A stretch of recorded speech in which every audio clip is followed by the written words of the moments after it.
Hello, I'm Tom Lengner. And I am Rob Oehler, and this is another fun-filled episode of Rob and Tom making sense of retirement planning. Ooh, that's a good topic, Tom. I think so. And again, we're Rob and Tom with American Senior Benefits here in Scranton, Pennsylvania.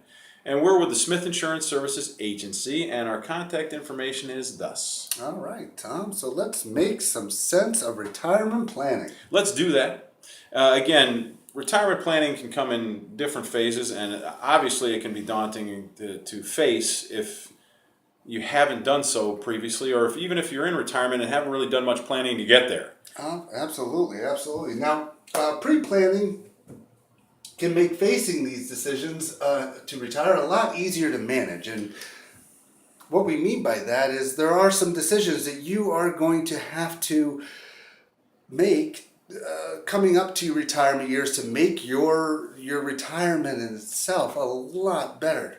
Yeah, and it can even give you an idea as to determine when. I mean, everybody talks about their Social Security benefits and when's the best time to take that. Mm-hmm. You can also work that in with your own asset management to make sure that your retirement begins when it should and it's as fruitious as it possibly can be.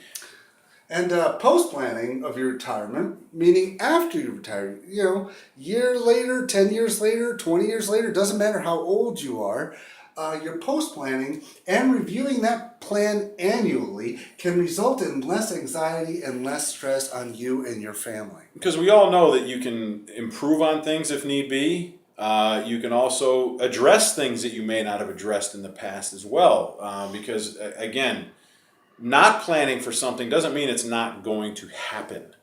Now, Tom, wouldn't it be a good idea, or wouldn't it be great if we had like a 4-quadrant type thing to help these folks realize what retirement planning would be? Not only would it be good, but I think we actually have that. What? Crazy. All right. Well, we've developed essentially 4 main areas of concern that you as a retired person, these are the bare bones of what you should be addressing to make sure that your retirement is as good for you as it possibly can be. And again, those 4 areas are current health, current income, final plans, and future health. And you could be thinking to yourself, what do these things actually mean? And that's what we're going to get into now. So we're going to make some sense out of those, and we're going to delve right into them. So the first one would be your current health. And what we mean by that is your personal behaviors, like your eating habits. Are you eating right? Which is different than maybe what you were doing when you were working. Now that you're going to be retired, you have more time on your hands, hopefully, regardless of grandchildren or hobbies and whatnot. But are you paying attention to what you're eating? And are you exercising? Are you staying active? Instead of just maybe sitting there watching a football game or watching TV all day. And are you going to the doctor regularly for your checkups? Not just your doctor, but your dentist, and making sure that your eyes are checked and stuff. Because we all know that when you do make the choice to retire, you may have more time to actually think about these issues, and those personal behaviors actually enter into what kind of, beyond how many assets you've accrued, what kind of retirement you can possibly have, and how long and how beneficial it is for you. Sure. That's, do you want to have a long and healthy retirement, or would you like to just do as you may have been doing and maybe not have as long a retirement as you could have. Sure. Also, in the current health, the question is, what is the best medical coverage for your budget that you can afford? Is that a Medicare supplement? Is that a Medicare Advantage? Now, if you do have some questions, we do have our Making Sense episodes that cover Medicare in itself. That was one episode, and we covered Medicare supplements as well. So if you want, check those out. They are out there on YouTube.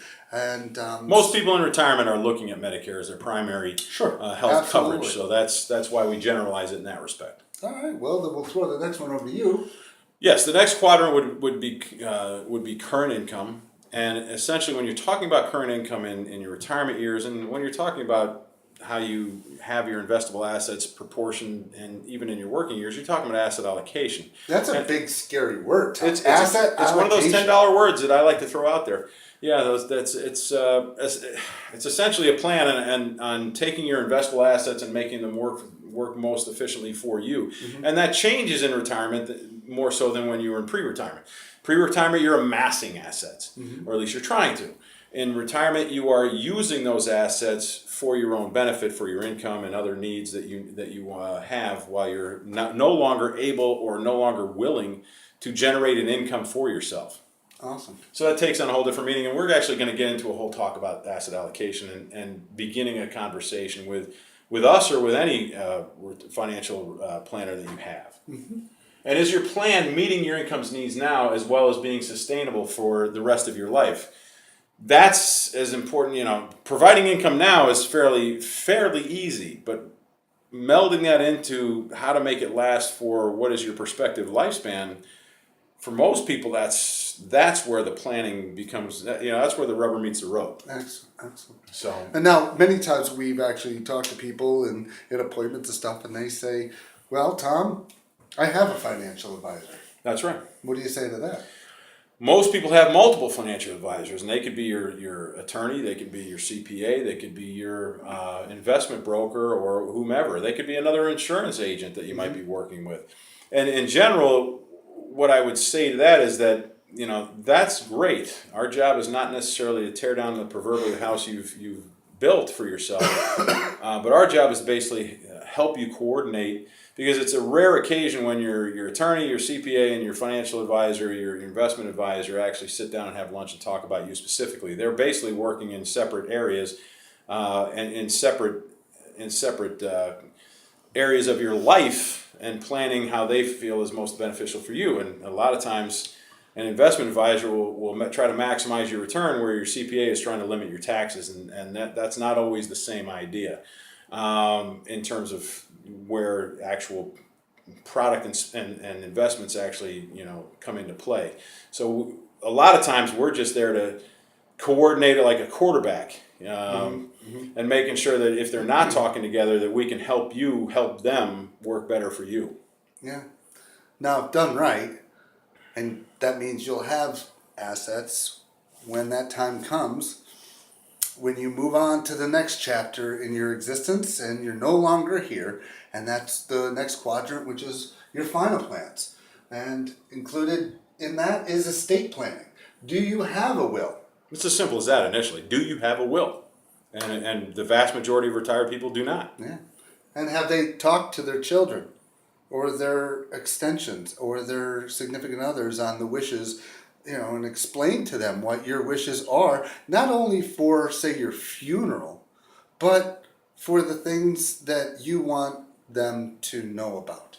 And are you reviewing it? Yeah, at least every 3 years, or as often as there may be a major life change. If there's a joy of a new grandchild, or say you got married, or your extensions got married, your daughter, your son, whoever gets married, that is a major life event, and that's when a will should be reviewed.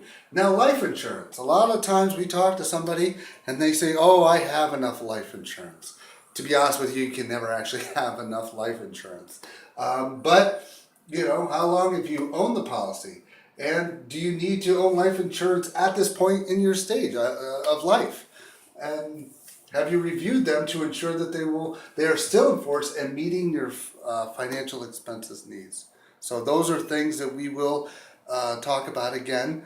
But this covers your final plans of the third In a general quadrant. sense, these cover some of the things you're going to look at it for your final planning needs. Sure.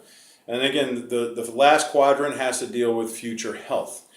And you say, well, what's the difference between current and future health? Well, future health in this respect is we're talking about long-term care planning, Right. and it's not a subject that most people like to talk about unless you've actually been had a family member or friend encounter this, and then everybody knows how important it is, but not everybody wants to address it. I mean, most of the people that want to address it are the people that have had a family member or friend actually go through this. And the odds are that if you're looking at probability, that if you're a married couple, of the two of you, there's a 75% chance that one of you will need some form of skilled nursing care in the long term. And if it's just you yourself, you're looking at almost a 50% chance that you might need some form of long-term care planning.